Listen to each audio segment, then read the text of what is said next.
Bismillahirrahmanirrahim. Dear student, this is Dr. Shahid Iqbal.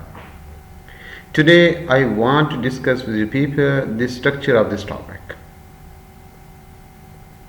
This is the continuation of the previous lecture. I want to discuss what is the stomach, what is its location, what is the structure, what are the function, what are the related components. इन ये सारे components हम इसी एक structure of stomach के अंदर discuss करेंगे. Not only the structure of the stomach but also the function physiology of stomach, वो भी हम इसके अंदर डिस्कस करेंगे. सबसे पहले आपको बताना चाहूँगा कि इसकी मॉर्फोलॉजी क्या है. स्ट्रक्चर स्टमक में stomach this is like a J shape structure. ये हमारे स्टमक जो उसमें से होगा ये मौजूद होता है. आपको मालूम है कि जो डायाफ्राम है ये एब्डोमिनल कैविटी और चेस्ट कैविटी को सेग्रीगेट करता है, अलग करता है. ये इसमें से इसोफेगस होता है, ये डायाफ्राम को पास करने के बाद किस कैविटी में आएगा? एब्डोमिनल कैविटी में आएगा. एब्डोमिनल कैविटी के अंदर स्टमक मौजूद होगा. ये स्टमक एब्डोमिनल कैविटी के अंदर लेफ्ट साइड के ऊपर मौजूद होता है. तो राइट साइड के ऊपर लीवर है, लेफ्ट साइड के ऊपर स्टमक इसमें से मौजूद है एब्डोमिनल कैविटी के अंदर. और जो स्टमक के बेसिकली इसकी टू एंड्स होते हैं. एक वो एंड जो इसोफेगस के साथ स्टमक कनेक्ट करता है, this is called the cardiac ends. इसको कार्डियक एंड्स कहते हैं. यहाँ पर कार्डियक स्फिंक्टर होता है. दूसरा स्टमक वो एंड जो स्मॉल इंटेस्टाइन के साथ ड्यूडिनम के साथ कनेक्टेड होता है, जिसको पाइलोरिक एंड का नाम दिया जाता है. यहाँ पर कार्डियक स्फिंक्टर होगा और इधर पाइलोरिक स्फिंक्टर मौजूद होगा. ये सैक लाइक स्ट्रक्चर है. ये ऐसा इलास्टिक बैग है, जितना इसके अंदर कुछ डालते जाएंगे ये फैलता चला जाएगा. अल्टीमेट ऐसा भी हो जाएगा, इसकी इलास्टिसिटी खत्म हो जाएगी. फिर आप इसको अगर रिड्यूस करना भी चाहेंगे आप रिड्यूस नहीं कर पाएंगे. इसकी टू कर्वेचर्स हैं. This is the greater curvature, this is the lesser curvature. ये लेसर कर्वेचर इस तरह की है. ये इसमें से इसकी देखें, this is the greater curvature. ये इसकी कन्वेक्स सर्फेसिस है, this is the concave surfaces. इस पार्ट को जो टर्मिनल पार्ट है this is called the fundus, this is called the body. और ये लोअर जो पार्ट इसमें से होगा this is called the pyloric part. इसको नाम दे दिया जाता है. अब जो पाइलोरिक पार्ट है इसमें एक वर्ड रिप्रेजेंट किया गया, पाइलोरिक एंट्रम. ये pyloric antrum is that part of the stomach which separates or distinguished from the duodenum. यानी ड्यूडिनम और स्टमक के दरमियान जो डिफ्रेंसिएशन करता है वो उसको नाम दे दिया जाता है, that is the pyloric antrum. इसके बाद पाइलोरिक एंट्रम के अंदर पाइलोरिक कैनाल मौजूद होती है. पाइलोरिक कैनाल्स के अंदर इस स्फिंक्टर के अंदर छोटा सा पोर होता है जिसको कहते हैं पाइलोरिस ऑरिफाइस विद ऑरिफाइस. ऑरिफाइस में स्टैंड फॉर ओपनिंग्स. ये स्टमक की भी एक और थोड़ी सी शेप को रिप्रेजेंट किया गया. पाइलोरिस का मतलब वैसे लिटरली मतलब इसका गेट कीपर होता है कि ये स्टमक से फूड को चंक बाई चंक थोड़ी थोड़ी after the every 20 second A food is present in the stomach. Every 20 seconds, chunk by chunk, like a tea, the volume like a teaspoons, ये small intestine के अंदर चले जाती है. Now we move to another slide. अब wall of stomach के बारे में हम देखते हैं. 3 बेसिक वॉल्स हैं. 3 कौन कौन सी? आउटर वॉल लॉन्गिट्यूडनल फाइबर्स से बनी होती है, लॉन्गिट्यूडनल मसल्स हैं. मिडल लेयर उसमें से सर्कुलर फाइबर से बनी होती हैं. और इनर लेयर जो होती है वो ओब्लिक मसल से बनी होती हैं. दिस इज देखें, दिस इज ओब्लिक मसल्स, ये सर्कुलर मसल, ये लॉन्गिट्यूडनल मसल्स. और यहाँ से इसकी जो कैपेसिटी इसमें से होगी 1200 to 1600 ml कैपेसिटी है स्टमक की. एम्प्टी स्टमक में 50 ml भी बड़ी मुश्किल से आ जाता है, क्योंकि जो इसमें ये बात बताई जाती है कि हम ये कहते हैं कि स्टमक का बेसिकली फंक्शन स्टोरेज है. In spite of this is also provide the churning effect, जो कि ग्राइंड करने के बाद बक्कल कैविटी से फूड स्टमक में आएगी, उसको यहाँ से चर्निंग किया जाएगा. ये चर्निंग स्टमक के अलावा कहीं और नहीं होती, कि स्टमक के अंदर मैकेनिकल और केमिकल डाइजेशन दोनों होती है. मैकेनिकल डाइजेशन जो होगी वो इसके ओब्लिक मसल्स की वजह से होती है, और कहीं भी एलिमेंट्री कैनाल में ओब्लिक मसल्स नहीं पाए जाते. That's why there is a no churning effect in any other part of the alimentary canal. Intestine में चर्निंग नहीं हो सकती क्योंकि वहाँ ओब्लिक मसल्स नहीं है, वहाँ पर सर्कुलर और लॉन्गिट्यूडनल मसल ही पाए जाते हैं. अब स्टमक जो होगा ये एक, जैसे पहले बता चुका हूँ, it is a elastic bag. इसकी like a sac like structure having the one opening. Sac like structure में इसमें two line, not one opening, is a two openings. अब इसमें से बैग की तरह का स्ट्रक्चर है। इसके अंदर छोटे छोटे फोल्ड्स पाए जाते हैं, जैसे हम क्लॉथ को फोल्ड्स करते हैं इस तरह इसके अंदर भी फोल्ड्स पाए जाते हैं। These folds are called the rugae, कि जब इसके अंदर फूड डालते हैं तो वो अनफोल्ड हो जाता है, जब फूड इसमें ख़त्म हो जाती है दोबारा रीफोल्ड हो जाता है, स्टमक अपनी पोजीशन में चला जाता है। इससे इंडिकेट होता है जब हम फूड खाते हैं तो हमारा स्टमक थोड़ा सा बाहर की तरफ आ जाता है, जब फूड ख़त्म हो जाता है स्टमक दोबारा बैक टू पोजीशन चला जाता है। अगर स्टमक की ये इसके अंदर इलास्टिक फाइबर्स हैं, with the passage of time अगर स्टमक के अंदर बार बार ज़्यादा से ज़्यादा फूड डालेंगे, उसके जो इलास्टिक फाइबर्स हैं वो अपनी इलास्टिसिटी ख़त्म कर जाएंगे। आफ्टर दैट स्टमक अपनी ओरिजिनल कंडीशन में नहीं आ सकेगा, वो स्टमक का साइज़ बड़ा हो जाएगा। फिर हम उसके लिए ट्राई करते हैं we have to reduce the size of our belly because our belly have the a greater size. This can be problematic. This is the basically position of the stomach, कि स्टमक कहाँ पर मौजूद होगा। ये direct radiograph images है oesophagus की। Stomach first part of the duodenum after the injection of the contrast medium. This is represented here. This is a thoracic vertebra. This is a thoracic vertebra 11, 12. This is a lumbar vertebra. यहाँ से इसकी position represented है कि thoracic vertebra 10 और thoracic vertebra 9 से लेकर ये lumbar vertebra 2 तक, lumbar vertebra 1 और 2 तक इसकी पोजीशन इसमें से रिप्रेजेंटेड है। This is the actual position. अगर हम इसको बताएं, साइंटिफिकली बताएं कि किन वर्टिब्रा के दरमियान ये एग्जिस्ट करता है। This is the volume, already told you, this is a 1.5 liters or more in the adults. It can be variable, it can be less, it is the average values. What is the main functions of the it is responsible for mixing of the gastric juice thoroughly. Gastric juice is highly acidic, क्योंकि जो food contents आते हैं along with our food, it may be have the germs, high acidity in the stomach responsible for the killing the germs. In spite of this, it also the soften the food. That's why stomach muscle easily churn the food contents, easily mixing करते हैं। It also stops the action of salivary amylase. How salivary amylase? You know, when bolus is reached into the stomach and the upper part, there's the fundus. At the fundus वहाँ पे gastric juice के जो gastric glands होते हैं वो कम होते हैं, और gastric glands में वो सेल कम पाए जाते हैं, HCl प्रोड्यूस करते हैं।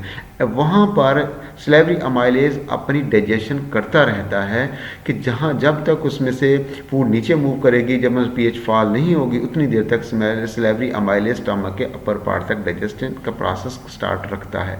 जब पीएच के अंदर डिक्लाइन आ जाएगा, एसिडिटी बढ़ना शुरू हो जाएगी, उस salivary amylase को ये स्टॉप कर देगा, उसको डीनेचर कर देगा। Churning effect already discuss. Peristaltic wave इसमें से होती है जो कि फूड के कंटेंट्स को कार्डिक एंड से लेकर पाइलोरस रीजन की तरफ जाते हैं। यहाँ भी पेरिस्टाल्टिक मूवमेंट होते हैं। Remember one thing, form alimentary canal से लेकर इसोफेगस से लेकर अप टू दी pharyngeal इसमें say that is the at the end of the alimentary canal, ये इसमें से पेरिस्टाल्टिक मूवमेंट होगी। You know, when stomach is active, that is it have the food contents, both ends, both sphincter remain closed, pyloric and the cardiac, because during the churning effect, this food cannot go upward and not go to the intestine. That's why sphincter remain closed. When stomach is full, peristaltic way run from the fundus to the pylorus about every 3 minutes. Peristaltic contraction start होती हैं pylorus cardiac से towards the fundus से towards the pylorus region, about every 3 minutes इसकी इसमें से movement इसमें से होगी। This is the what is the composition, this is the composition majorly gastric glands. The production of the gastric glands, collectively called the gastric juice, is contain the water, it contains mineral salts, it contains mucus, it contains hydrochloric acid, that is the HCl, intrinsic factor, inactive enzyme precursor, that is the which is also called the zymogen, inactivated enzyme, all kind of inactivated enzyme precursor, which is called the zymogen. This is the pepsinogen. 2 liter gastric juice produced per day, approximate in daily in a healthy person. This is the gastric glands The gastric glands having the neck cells. This is the neck cell. This is a major portion of the gastric glands. These are neck cell are responsible for the production of the mucus. This is a gastric glands का major portion neck cell पर मुश्तमिल होता है जो कि mucus produce करते हैं. Another का the parietal cells HCl. Oxyntic cell are the parietal cell responsible for the production two components. One of them is HCl, other is responsible for the intrinsic factors. This is a parietal cell. This is a parietal cells. This is scattering cells. Another one the chief cell. This is a chief cell which is present at the lower part of gastric glands. Gastric glands are tubular structures which is responsible for the production of the pepsinogen.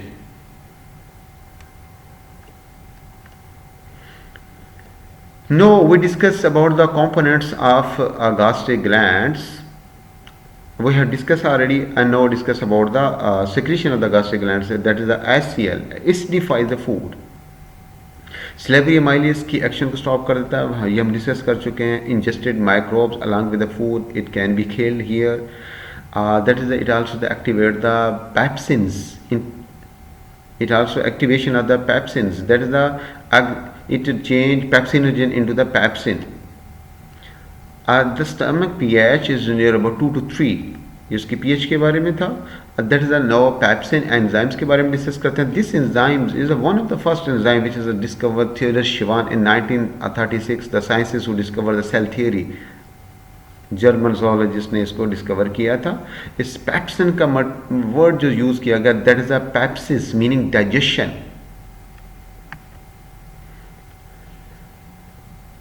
This pepsin is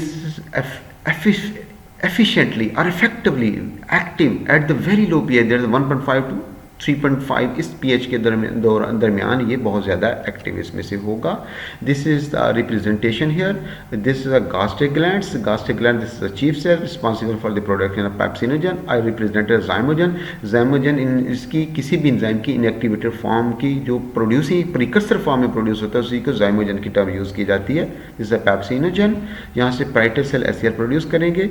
अब इसकी जो polypeptide इसमें से होगी, polypeptides में कुछ amino acid को reduce कर दिया जाएगा तो ये इसमें से एक्टिवेटेड पेप्सिन के अंदर चेंज इसमें से हो जाएगा. तो फिर ये प्रोटीन के कंटेंट्स के ऊपर इसमें से एक्ट करेगा और उसको पॉलीपेप्टाइड या पेप्टोन के अंदर इसको चेंज कर देगा. यहाँ रिप्रेजेंट किया गया, यहाँ एक बेटर वे में रिप्रेजेंट किया गया. देखो ये एक जितने भी एंजाइम्स होते हैं नियरली ग्लोबल प्रोटीन्स होते हैं. अब nearly not all global proteins हैं. ये इसका ये पार्ट्स है. This is a low pH. ये इसका मास्किंग सीक्वेंस है जिस सीक्वेंस को रिमूव करना ज़रूरी है for the activation from pepsinogen to the pepsin. क्या चीज़ इसमें से ऐसी क्या चेंज आती है जैसे पेप्सिनोजन पेप्सिन में चेंज हो जाता है. इसमें लो पीएच इसमें देखें जो इनएक्टिवेटेड ना पेप्सिनोजन इसमें 350 अमाइनो एसिड्स होते हैं. जब लो पीएच होती है ये ऑलरेडी एक्टिवेटेड पेप्सिन इसके साथ इसमें कंबाइन होता है तो इसकी ऑटो क्लीविंग हो जाती है. ये जो एक्स्ट्रा 44 अमाइनो एसिड की जो चेन होती है जिसने उसकी एक्टिव साइड को मास्क किया हो जाता है वो क्लीव हो जाती है. क्लीव होने के बाद ये इसमें से निकल जाएगी. देन इसकी एक्टिव साइड ओपन हो जाएगी तो प्रोटीन यहाँ पर आकर कंबाइन हो जाती है. तो दैट्स वाई जो एक्टिवेटेड एंजाइम है उसके अंदर 326 अमाइनो एसिड्स होते हैं. जो इनएक्टिवेटेड है उसके अंदर 350 अमाइनो एसिड्स हैं. 44 अमाइनो एसिड जिन्होंने एक्टिव साइड को मास्क किया होता है वो ऑटो क्लीविंग हो जाती है तो इनएक्टिवेटेड एंजाइम एक्टिवेटेड में चेंज हो जाता है. काइमोसन एंड रेनिन का जिक्र भी करता चला हूँ. जो छोटे बच्चे होते हैं जो फूड कंटेंट्स उसके अंदर मौजूद नहीं होते, जो मदर का या मिल्क पे डिपेंड करते हैं, जो एनिमल्स के उसमें बेबीज़ होते हैं, जो कॉव्स हैं, जो लैम्स होते हैं, उनके अंदर भी ये एंजाइम काइमोसन जो रेनिन मौजूद होता है ये भी इसमें से डाइजेस्टिव गास्ट्रिक ग्लैंड्स इसमें से प्रोड्यूस करते हैं. जैसे प्रोटीन्स के ऊपर पेप्सिन ऐड करेगा तो पॉलीपेप्टाइड्स पेप्टोन में चेंज करेगा. जो सॉल्युबल मिल्क प्रोटीन है कैसिनोजन इसके ऊपर रेनिन एक्ट करेगा और rennin insoluble milk product casein के अंदर चेंज कर देता है. कैसीन के ऊपर फिर दोबारा पेप्सिन करेगा और ये पॉलीपेप्टाइड के अंदर चेंज कर देगा. रिमेंबर वन थिंग, वही सेल जिन्होंने पेप्सिन को प्रोड्यूस करना है, वही सेल जिन्होंने रेनिन प्रोड्यूस करना है, वो सेम सेल्स होते हैं लेकिन ये इन्फेंट्स के अंदर होते हैं. इसमें क्लियर कट कोई ज़्यादा डिफ्रेंसिएशन नहीं होती. तो रेनिन जो मिल्क प्रोड्यूस मौजूद होती है उसको सॉल्युबल से इनसॉल्युबल में चेंज कर देते हैं, उसमें से यानी मिल्क में से उसको कर्ड में चेंज कर देते हैं, कैसीन के अंदर चेंज कर देते हैं, ताकि पेप्सिन उस पर एक्ट करने के बाद पॉलीपेप्टाइड में चेंज कर दे और उसकी डाइजेशन इजी हो जाए। और ये ह्यूमन के इन्फेंट्स के अंदर मौजूद होते हैं, बाद में ये चेंज हो जाते हैं, ख़त्म हो जाते हैं। This is a mucus. Mucus prevent the mechanical injury. इसमें मैकेनिकल इंजरी क्या होगा कि जैसे पेप्सिन, इस वजह से पेप्सिन जो होगा इस वजह से एक्टिवेटेड फॉर्म में प्रोड्यूस नहीं होता, क्योंकि pepsin protein digesting enzyme, our stomach wall is also made of the proteins. If it is produce inactivated form it can digest the stomach wall as well. So nature has produced in an activated form, and in spite of this, when it is going to activate, and gastric contents also contain the mucus, thick mucus, mucus stomach की lining के ऊपर thick layer बना लेती है। That's why pepsin जो उसमें से होगा वो स्टमक की वॉल तक नहीं पहुंच पाता। अगर पहुंचने में कामयाब हो जाएगा, स्टमक की वॉल डाइजेस्ट हो जाएगी, वहां पर अल्सर क्रिएट्स हो जाता है। In spite of this is also lubricate the wall and also the contents. ये स्टमक वाल के और इसमें से क्रूसिव एचसीएल के दरमियान बैरियर का काम करती है, ताकि एचसीएल किसी किस्म का नेगेटिव इम्पैक्ट ना कर सके, स्टमक वाल को डाइजेस्ट ना कर सके।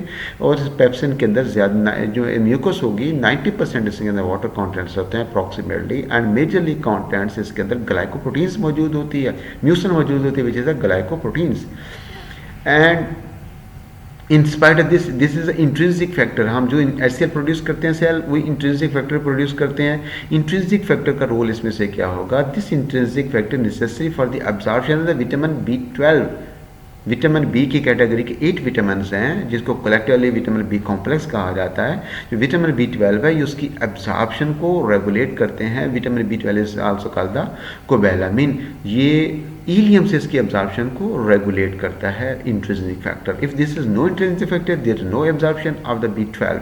If there is no absorption B12, this is due to deficiency of B12, there is one kind of anaemia which is called the pernicious anemia. This anemia due to the deficiency of the vitamin B12.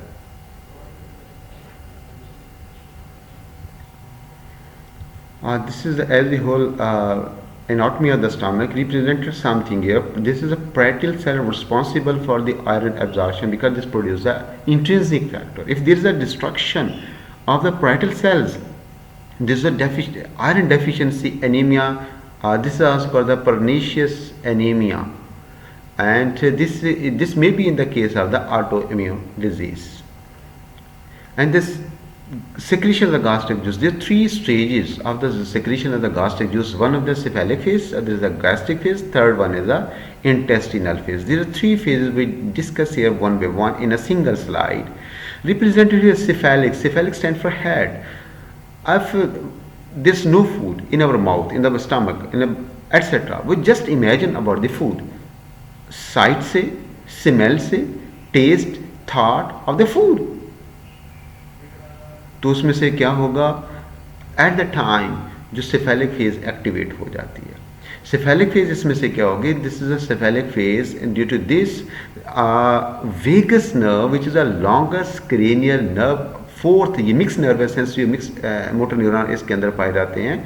ये vagus nerve gastric juice के पास जाएगी और वहाँ उसको जाकर stimulate करके, that's why there is a production of the gastric juice in the stomach, क्योंकि food अभी नहीं गई, जस्ट हमने इमेजिन किया है। उन इमेजिन से साइड से मैसेज जैसे वाटरिंग हो जाती है हमारे माउथ में, ये भी एक इंडिकेशन है there is also the production of the gastric juice in the stomach. Cephalic phase में ये बता दिया, अभी फूड जस्ट अगर suppose it may be in the buccal cavity, it is not reach in the stomach, या हमने just imagine किया है, ये कैन बी इनहिबिटेड। इसकी 2 फैक्टर्स हैं जिसकी वजह से cephalic phase production of gastric juice रोका जा सकता है। अगर उसमें से वेगोटोमी कर दी जाती है, अगर वेगस नर्व को कट कर दिया जाता है, डिसेक्ट कर दिया जाता है, या टाई अप कर दिया जाता है, इन सम सर्कमस्टांसेस हम इमेजिन तो करेंगे, but there is no generation of the impulse and not conveying the message from brain toward the stomach, this is no production of the gastric juice. Second one, sympathetic stimulation. For example, during the emotional states at the time, emotional states के दौरान भी gastric juice की production रुक जाती है। At the time there is no need of the production of the gastric juice, sympathetic nervous system में sympathetic stimulation के दौरान भी गास्ट्रिक जूस की और सलाइवा की प्रोडक्शन रुक जाती है। Second one is the gastric phase when food reach into the stomach. This is the another phase which is production of the gastric juice. Food in the stomach stimulates secretion of the hormones. कौन सा hormone produce करेगा? This is called the gastrin. This is produced by the pyloric end of the stomach by the endocrine cells. जो भी endocrine cell produce करेंगी उनकी secretion directly blood के अंदर चले जाएंगे. Then when the blood it move back to the stomach के अंदर वो गास्ट्रिक ग्लैंड्स को स्टिमुलेट करेगा, then there is a production of the gastric juice, तो गास्ट्रिक जूस की प्रोडक्शन वहाँ पर इन्हेंस हो जाती है। तो ये भी इसमें से गास्ट्रिक जूस की प्रोडक्शन को स्टिमुलेट करता है। ये उतनी देर तक गास्ट्रिक जूस प्रोड्यूस होता रहेगा जब तक पाइलोरस रीजन के अंदर इसकी पीएच 1.5 तक नहीं हो जाती। इसका मतलब इसकी प्रोडक्शन तब स्टिमुलेट की जब उसमें से प्रोटीन की डाइजेशन नहीं, पार्शली डाइजेस्टेड प्रोटीन्स थी। अगर हम स्टमक को निकाल भी देते हैं, टोटल 10% प्रोटीन की डाइजेशन हमारे स्टमक के अंदर रहती है, बाकी सारी डाइजेशन हमारे इंटेस्टाइन के अंदर इसमें से होगी। स्टमक का फिर इसमें से एडवांटेज क्या है कि ये तो जर्म किलर भी है, इसके अंदर ईस्टिक मीडियम भी इसमें से होता है, फूड की चर्निंग भी इसमें से कर देता है और स्टोरेज भी होता है। डिसकंटिन्यूएशन ऑफ फूड इंटेक को ये मेंटेन करेगा। Third one phase this is also called third one phase is also called the intestinal phase when chyme partially उसमें से semi liquid partially digested food contents when reaches into the duodenum. At the time intestinal phase will start, it is responsible for the production of the gastric juice. How it is responsible for the production? This is a food duodenum के अंदर जो होगी इस secrete करेगी two hormones को, one is the secretin, other is the cholecytokinin. ये उस वक्त प्रोड्यूस होंगे जब पाइलोरस रीजन के अंदर pH बहुत ज़्यादा फॉल कर चुकी होगी, एसिडिटी बढ़ गई होगी। इन्होंने गास्ट्रिक जूस की प्रोडक्शन के को इसमें कैसे इन्होंने एक्टिवेट करना है, इसकी gastric juice के regulatory system है। This is a secretin and the cholecytokinin in the blood reduces the gastric motility and secretion of gastric juice। ये gastric juice की production को भी रोक देंगे, gastric motility को उसमें से क्या करेंगे, रिड्यूस कर देंगे, ताकि जो फूड के कंटेंट्स हैं इंटेस्टाइन के अंदर या स्टमक के अंदर वो थारोली मिक्सअप होना स्टार्ट हो जाए। वो मिक्स उसमें मोटेलिटी का मतलब फूड के कंटेंट डायरेक्टली ग्रेजुअली उसमें इंटेस्टाइन के अंदर ना जाने स्टार्ट हो जाए, बल्कि उसको थोड़ा सा वहाँ पर डिले कर दिया जाए ताकि उसके कंटेंट्स को इजीली वहाँ मिक्स किया जा सके। इस इंटेस्टिनल फेजेस के अंदर this is also responsible intestinal phase slowing the emptying rate of the stomach every, जैसे मैं बता चुका एवरी 20 सेकंड्स के बाद chunk by chunk like teaspoon size of the chyme उसी तरह इंटेस्टाइन के अंदर जाएगा, उसके एम्पटाइम रेट को ये रिड्यूस कर देता है ड्यूरिंग दिस फेज। और काइन mix bile and the pancreatic juice दोनों को आपस में काइम के साथ मिक्सिंग स्टार्ट उसमें से हो जाती है। This stage most markedly visible when fat contents are higher in the stomach. In spite of this, the rate at which the stomach is emptied, it directly depends upon the nature of the food. वो कौन sea food की nature होगी? That is a carbohydrate rich food. It remain 2 to 3 hours in the stomach. If the food is rich in the proteins, it remain longer than the carbohydrates. If the food is rich with the fats, then it remain the longest in the stomach. ये हमने secretion of gastric juice की regulations के बारे में discuss किया, ये कैसे regulate होते हैं। This is a very interesting lecture, hope you people can understand easily. If you have any problem and put a comment, I will be answer. Thank you very much for your understanding, और subscribe करना मत भूलिएगा। Thank you very much.